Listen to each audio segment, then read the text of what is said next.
Rome সফরে গিয়ে ইতালির প্রধানমন্ত্রী জর্জিয়া মেলোনির হাতে ভারতের জনপ্রিয় মেলোডি টফির প্যাকেট তুলে দিয়েছেন প্রধানমন্ত্রী নরেন্দ্র মোদী। মূলত দুই নেতার নাম মিলিয়ে সোশ্যাল মিডিয়ায় দীর্ঘদিন ধরে চলা মেলোডি ট্রেন্ডের প্রতি সম্মান জানিয়েই মোদীর এই চমৎকার ও রসাত্মক উপহার।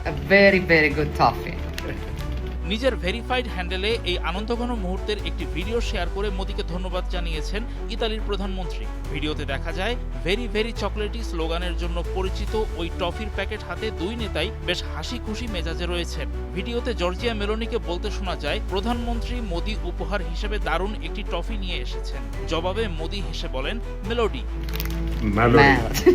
মেলোনি ও মোদীর মধ্যকার চমৎকার রসায়নকে কেন্দ্র করে নেটিজেনরা মেলোডি শব্দটির জন্ম দেয়। দুই নেতার আলাপচারিতার ছবি, ভিডিও নিয়ে তৈরি মিম ও ক্লিপগুলো সোশ্যাল মিডিয়ায় কোটি কোটি ভিউ পায়। 2025 সালের জুনে G7 শীর্ষ সম্মেলনের সময় মেলোনি নিজেই মোদীর সঙ্গে সেলফি ভিডিও পোস্ট করে ক্যাপশনে লিখেছিলেন, হ্যালো মেলোডি টিম থেকে। তখন থেকেই এই শব্দবন্ধটি বিশ্বজুড়ে ব্যাপক পরিচিতি পায়।